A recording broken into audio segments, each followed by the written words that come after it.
Hello, welcome to Carissa Explains It All. I am Carissa, I explain it all, and in this series, this is the Diary of an Alchemist. This is chapter 2, where I meet my inner child for the first time. And spoiler alert, if you looked at the thumbnail, yes, I was the asshole. I was absolutely a jerk to my inner child, though unknowingly. I did not know that I was being a jerk to my inner child until the event that I'm about to describe in this video happened, and I realized how I'd been treating my inner child and why I had obviously forgotten that there was inner child and repressed it. So let me open up this story for you, just kind of give you a little concrete setting of what was going on. So this was December 17th, 2018, and I know this because I have extensive journals describing the events that I went through on my journey. So this is December 17th, 2018 is what we're talking about.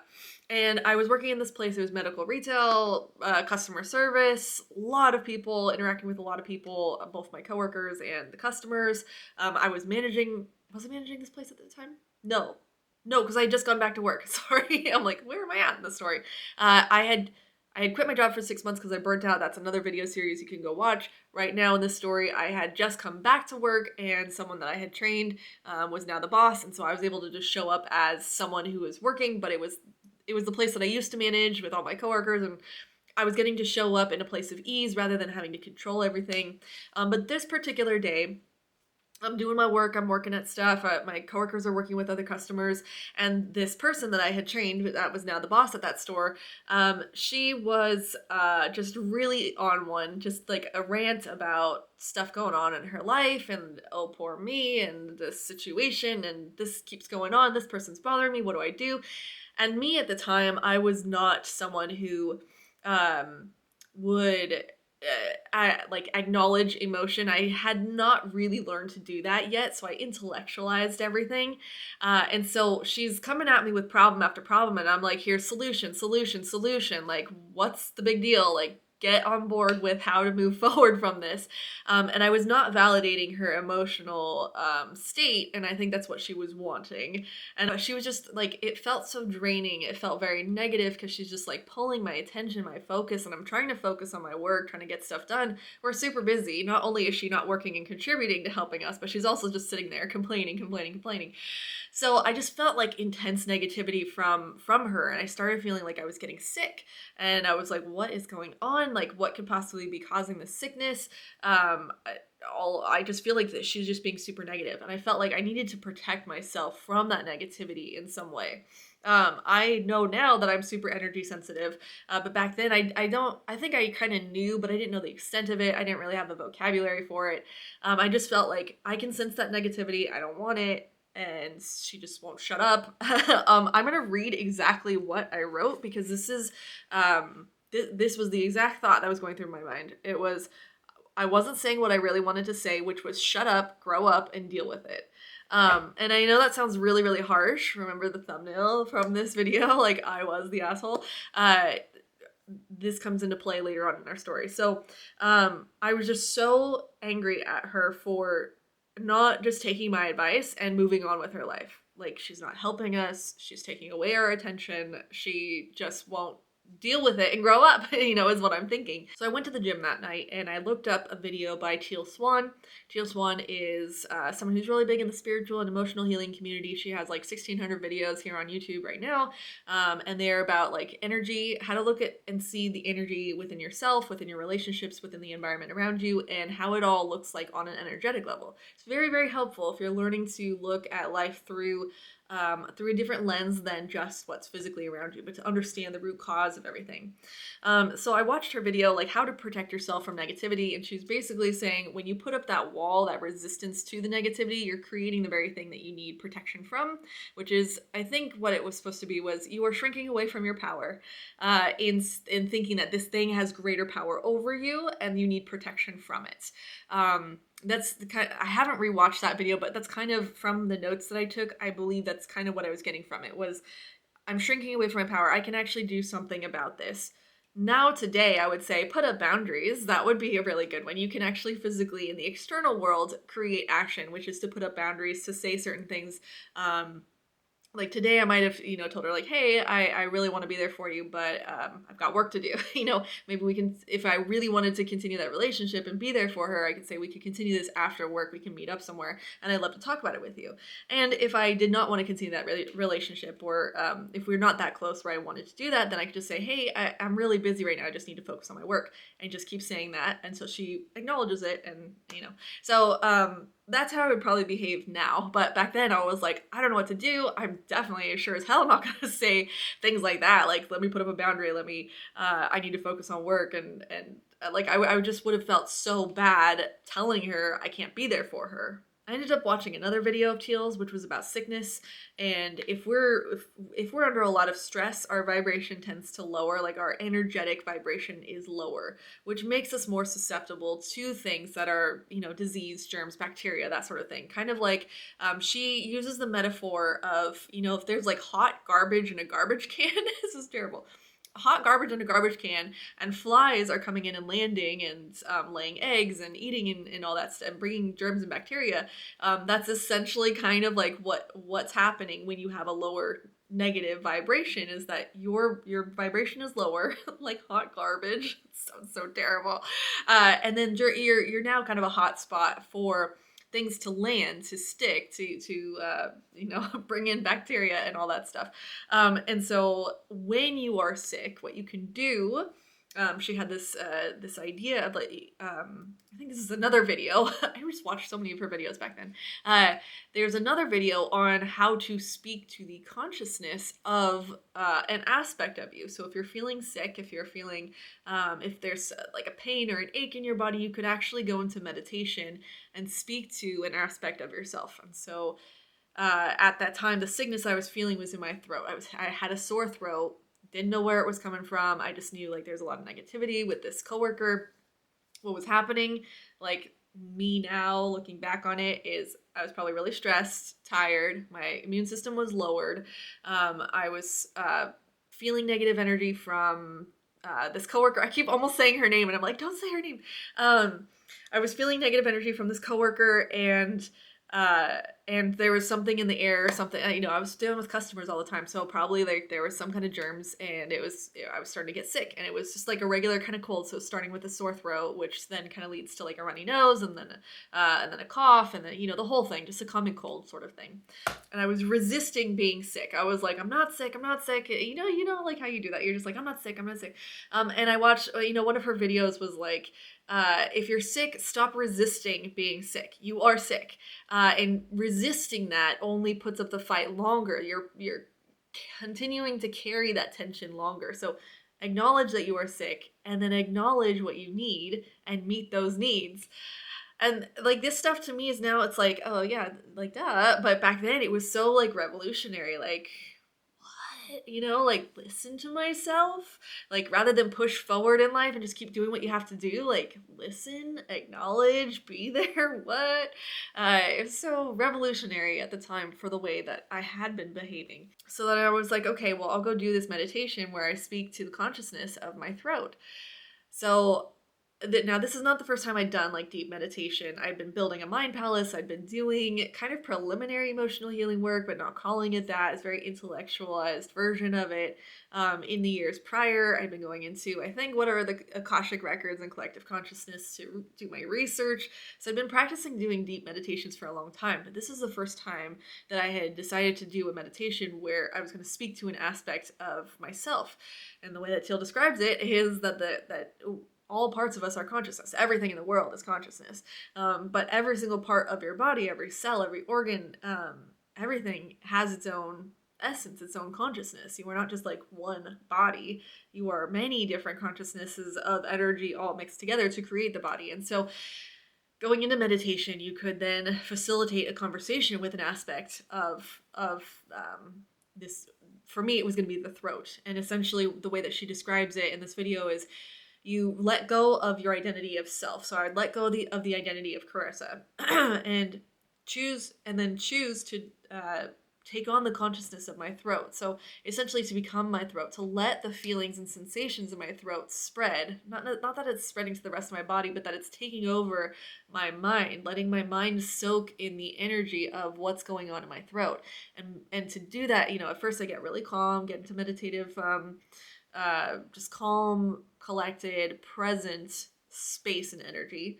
I would focus on my throat and feel, okay, it feels tight, it feels uncomfortable, it feels like closing in, it feels like there's like stuff around it, like when you're sick and you feel that kind of like that buzz of sickness around you, where it's like there's something there that's just, it's like keeping me down or whatever, keeping me constricted. So once you kind of get into that feeling of like being in the feeling of whatever that part of your body is, then you can start a conversation with it, start asking questions, and let it respond to you, to speak what it wants, say what it wants to say.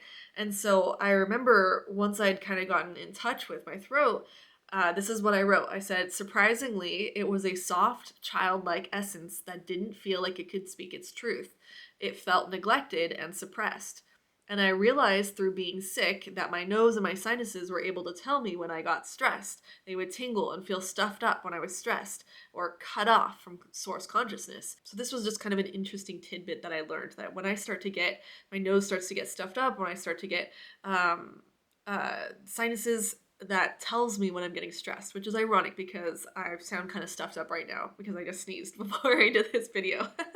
I could tell when, in this meditation, when I asked a question and I gave a response, I would feel more stress in my sinuses telling me, and this would be telling me, I was like creating a language with myself, and I realized that this would be telling me that my conscious mind was coming up with the answer rather than my subconscious mind, rather than my inner child. And so I could feel out the truth. I could sense out what was true and what was not false, not true, but what wasn't the totality of the truth. It was just the fragmented aspect of my ego telling the truth, which it thought was truth. It just wasn't the whole truth. And so noticing this telltale sign was, I didn't plan for this to happen in the meditation, but it was a really key, crucial part of me learning the first words of the language with which to speak to my inner child, because I could tell whether or not I was hearing the whole truth of my consciousness if I would ask a question and an answer would come up, if my sinuses were acting up for whatever reason. And I don't know if this is just me or if this is everyone, whatever. This is just like my language with me. When that would start to get activated, I would realize that I was only speaking truth from my ego aspect and not the whole truth of all of me, which means it was not incorporating my inner child's truth. And so when I would ask a question and I would get an answer and I would not have that stressor response, then I knew that that was the whole truth, that that was my inner child speaking to me, or the entirety of my consciousness coming together with a whole truth. So this was a really cool outcome that I had not predicted or knew was going to happen. It just kind of happened in this meditative space. And something really important about this meditative space is that you are simultaneously like creating and perceiving at the same time. Like, yes, you and your consciousness are coming up with the answers and showing you the visualizations, but you're not actually like consciously, like willfully creating it.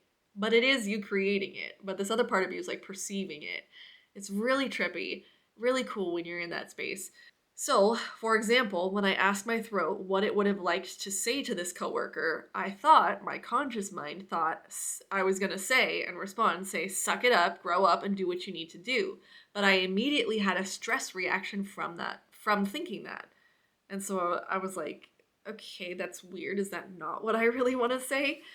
So then I really listened, and what Teal said to do when beginning to repair your relationships with part of your bodies is to be accepting and fully present without judgment. So whatever answers are coming up, do not judge them, because we're using the conditioning of society on our thoughts to place judgment. So whatever judgments come up, that's okay. Like, also don't be mad at yourself for judging, but like let the judgment come up and let it just kind of settle, and just kind of let it move to the side, and let yourself be with the answer that's coming up. Like, really be with it.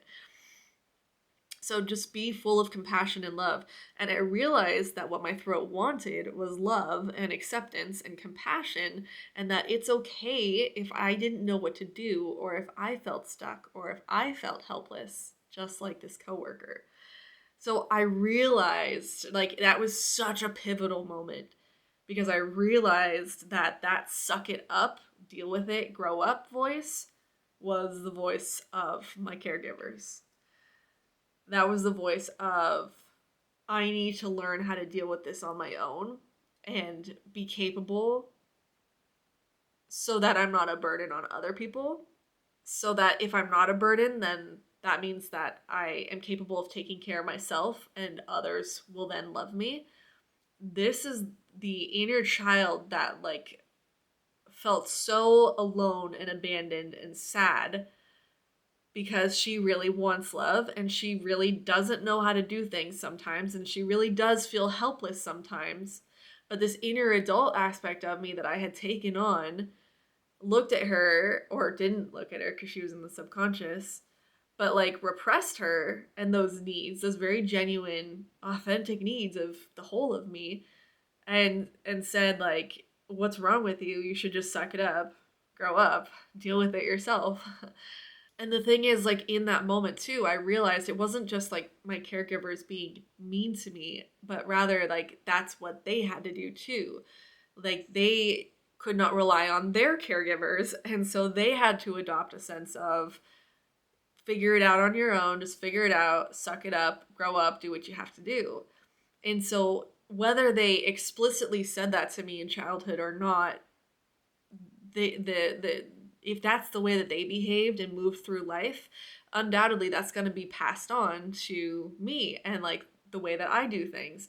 And in their actions and in their expectations of me as a child, whether or not they're aware of that, that's kind of the message that's getting sent when they dole out reward or punishment for certain behaviors that I was doing as a kid.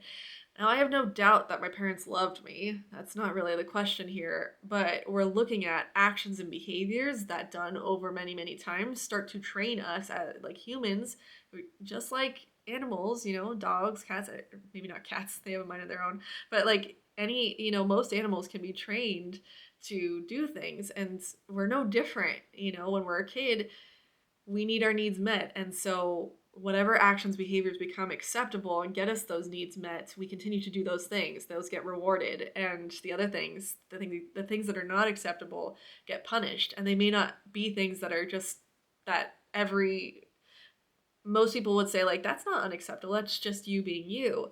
But in the particular situation of the household that you grew up in, that possibly was not acceptable, or it bothered your caregivers, and so it became unacceptable, it became repressed. And so I wrote that was a coping mechanism that I had taken on, was that, like, suck it up, grow up, and figure it out on your own. And the feeling that I got after this realization was, at first, it was a wonderful feeling of welcoming peace. That's what it felt like. It was just like feeling seen for the first time. Like, I had never seen like the childlike aspect of myself at that time. I had pushed her away for so long that I didn't even know that she was there to acknowledge. And it just felt like welcoming peace. It felt like that's true presence with yourself, is that inner peace that comes up. It's total presence with all aspects of yourself, and there's a peace about it that no one else can take away, because you cannot be separated from you when you feel that peace. Something interesting that I also learned, another piece of language, or not really language, but another piece of processing on how to work with my inner child moving forward, was I realized, at first I was thinking, instead of welcoming peace, what I was thinking was, this feels like acceptance. But I was like, that doesn't feel quite right. I felt like acceptance was such a conditional word that could change on the flip of a dime or the change of the winds. Like, acceptance wasn't quite it. And then I thought, okay, maybe approval. I feel approval for myself. But again, like, approval can be taken away. It just felt so conditional. And so then, and I also had a stress response in my sinuses to this. Like, it like started to get activated, started to feel pressure in my sinuses. So I was like, okay, so that's not whole truth either. So then I realized that those things are conditional and transactional. And what I really wanted to feel was peace. I realized, I was like, how do I feel about the word Another word was like welcoming. Like I feel welcomed. Yeah, but you can be welcomed, you can be unwelcomed. So I was like, okay, well, what is this feeling I'm feeling? And it's like presence. Presence is the key to inner child work because it is presence itself cannot be taken away. Like you can be not present with yourself, but then you're not practicing the thing. I don't know. It made a lot of sense to me at the time. Like presence is just here, here, no expectations, no like those I guess it's enmeshment, like when you have conditions like I'm going to be there for you but I expect that you're here for me. There was none of that. There was no games, there was just no conditions on being there with my inner child at that moment. It was just presence, and presence is what felt like love. And I realized that that's what unconditional love was presence. No matter what, the conditions all around can change, but as long as I am present with myself, that's what unconditional love is. And words like accepting or welcoming or approval, like all those things are like ways, they're like an outer layer of descriptions that can describe unconditional love, but it's not the heart of it. And the heart of it was presence. As long as I am present with myself, that is unconditional. Big things, because I was learning that sinus reaction was going to tell me it was going to be was going to was going to help me with indicating when I was speaking a partial truth from the ego conscious aspect of myself versus a whole truth including my inner child. And that was going to be really crucial in all the moments that I had of emotional healing and inner child work in the years to come. And so I was building the language and the vocabulary to speak to my inner child, to know that it was speaking to me, to know when it was speaking versus just my ego aspect speaking to me. And then two, I was learning the process of how do I then heal with my inner child? Oh, I be present with her, no matter what she's feeling, no matter what she's going through, no matter what unacceptable thoughts that she's thinking, no matter what, or unacceptable thoughts that my inner adult is thinking. I don't know, could be both. um, no matter what, if I just practiced presence with her and stayed, even in those really, really uncomfortable feelings like guilt, shame, embarrassment, those ones are really, really hard. They're really uncomfortable. They are. But as long as I stayed with her in presence through those, like that was like mending the gap between my conscious and ego and inner adult aspect and my inner child subconscious like part that I wasn't acknowledging. So this was a really cool meditation, and I ended up doing it with another body part, which I'm not going to go into, but let's just say it has to do with feminine energy. And what was incredible about healing and mending this relationship after the conversation with these two aspects of myself, and I only bring up the other body part just because the essence of that is feminine energy. It was incredible what happened next in the meditation because I had this conversation with my inner child and with my feminine aspect, both aspects of which I had completely suppressed, denied, forgotten about, just didn't even know they existed until doing these meditations. And what came up in the meditation after having these conversations with them was a natural creation that welled up within me. I did not create this. I mean, I did create it, but like my ego perception was not creating it. It was coming up from within me. And it was this beautiful scenery of, I felt like planting a tree in my mind. I'm in my mind somewhere. I'm planting a tree, and all of a sudden its roots just start spreading out. And I'm going to read it from my journal. I planted this tree where there was this whitish gold misty water, like welcoming peace could extend from its roots. I put the tree in a room in my mind palace, but was pleasantly surprised. This is the part that's so cool about meditation, where it's creating. You're not the one like consciously creating, it's coming up for you, but yeah, you are creating it, but kind of not. So these roots then extended out across the floor, and they spilled out into the rest of my mind palace. It was a trippy but good experience to allow myself to create and perceive at the same time. I watched it spill into every hallway in every room of my mind palace, and eventually it flowed into the front foyer where my emotional detector was. This is really cool. I have to do so many separate videos, guys. There's room in my mind palace, like when you first come in, where there's a metal detector. And up until this very point in this meditation with my inner child, up until this point, I had used this metal detector to leave my emotions at the door. I'm not joking. This is what I did to enter my mind palace. It was thoughts only. It was a place to just stay logical, organized, rational in my mind. And emotions were not allowed in this place. And it's just so crazy to experience the inner part of me creating this and being like, yeah, that. And essentially the emotional detector, the emotion detector, which is like a metal detector, that just melted away. Literally, it was gone. It was like, yeah, no, we're not doing that anymore. We're not separating out from our emotions. It was like the feminine aspect of me being like, wash away that toxic masculinity.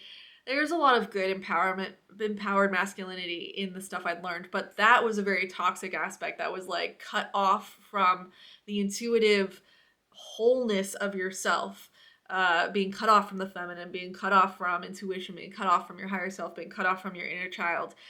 We're done with that. We're moving into a new phase, and this is how we're doing it. And there were other features within the Mind Palace that were like changing and shifting. There were people that I used to consult because they were really well known, like public speakers that were really good with the empowered masculine aspects for the most part, where they would talk about structure and discipline and all that. And they were features within my Mind Palace. I would go speak to them to kind of understand, like, if I was having trouble, what would their advice be to me? And in this particular meditation, I said to them, "Thank you for your service. You're no longer needed." It gives me like chills thinking about it. And they turned and filed out of the Mind Palace, and it was just such an incredible realization coming up from my subconscious that we were moving into a new phase. And at that time, I just thought it was really cool, but I did not like the impact of realizing that my subconscious was coming into the light, that I was entering a new phase. Like, I understand the impact of that now, 6 years later. Back then I was like, this is just a cool meditation, really cool that happened. And I'm just like, like, this stuff is powerful. Excuse me, I just spit. Shadow work is powerful. Inner child work is so powerful. Getting in touch with the feminine aspect and letting that come up and get into balance with our masculine aspect is so it is the only way to move forward in empowerment. And this was just an incredible visualization of the opening into that world of letting myself be empowered in these different ways. This experience meeting my inner child helped me realize that feelings that come up are messengers and not annoyances. This external experience with my coworker, being annoyed at her for needing to be validated, needing to be heard and listened to, and me feeling annoyed that why doesn't she just suck it up and grow up and deal with it. That was a really big indicator to me that that's how I was treating my own emotions. That's what I could pick up from this experience. That's how I was speaking to myself. And I learned, it's not even that I learned that that wasn't okay. It's that I saw the value in my inner child. Like, how could I not? Like, when you see a child, you don't, like, you're just like you see their value. Like, you see them and you're just like, oh, you're so cute, you're so smart, you're so wonderful, you're so kind, you're so loving, you're so creative, you're so just playful, you're so energetic. You see all these positive attributes about them, and it's not even like you're like, I have to figure out how to love you. You just see them and you're like, love, like immediate, like, love for you. And that's what it was. It wasn't even like me being like, I have to learn that that's not okay. Yes, I did have to learn that, but it was like seeing her for the first time and being like, I don't want myself to feel like that. I love her, like, I didn't even realize there was this, that I was fragmented. I didn't realize there was an aspect of me that felt this way. I didn't even realize that she was there. I just hadn't seen her. She was like on the other side of this, like, she was over here and I just never saw her. And so of course I'd be like, suck it up, move on, because if she doesn't exist, then I just have to be capable here as the inner adult. And so when I did the meditation, it was like removing this and being like, oh my God, I didn't even know you were there. And I am so sorry for ignoring you, for denying you, for repressing you, for like when I see you, I would never tell you to just suck it up. You're like obviously a child, you have needs, you want to be loved, you want to be accepted, you want to be felt and heard and seen and validated, and you just need to be present, like with me. I need to hold you now. I need to be with you because I want to, not because like, oh, I ought to do that. But like when you see the inner child, then you go, let me bring you closer. How could I have done that to you? You know? Don't get emotional. Don't get emotional. But it's so powerful. You know, that's why I think inner child work and shadow work and getting in touch with the feminine aspect is so powerful. It's because we have learned to do everything in our life as adults because we should, we ought to, we're supposed to. There's all these like masculine do, the active component. When those parts come up with us in the shadow, the inner child, the feminine aspect, there's a desire, there's a want. I want to hold you close now. I want to love more. I want to feel more. I want to, like, what was I thinking before? I wasn't even paying attention to feeling life. I was just doing life. And now I'm like, oh, and you can feel life. You can love in life. You can expand in life. You can, like, there's a sensatory experience of moving through your life with feeling and not just doing. And there's a desire to move into that more. And it's just the beauty of doing this inner work because, God, I don't even know how to like sum up this subject, but it's historically been conditioned out of us to be the worker, to be the automaton, to be the doer, doing things, to accumulate for capitalism or whatever. I don't want to get into that subject, but there's just a doing active component that's been programmed into us. And when we start to see the other aspect, we realize the value in it, and we're like, I don't want to be that way anymore. I want to be whole. I want to be all of me. I want to live life as all of me. How dare anyone have put that on me to cut myself off, to not be with this aspect of me. And as you start to see the value of that and want that closer, that's when you start to get kind of caught up in this, like, I want to go deeper. I want to go deeper into the shadow work. I want to heal. I want to be integrated. I want to feel fully me and be fully present and feel totally empowered to do that, to be that. Yeah, my little rant. I'll get off my soapbox now, but I feel so strongly that we are so much happier and more beautiful, loving beings when we are all of us rather than just the cutoff aspect. But you can't really be mad at anyone for being cut off from that aspect, because if they're not even aware of that, then they don't even know what they're missing, you know? So that's another aspect component to this work, is when you start doing this work and you realize how cut off you were, you realize how cut off most people are walking around this world.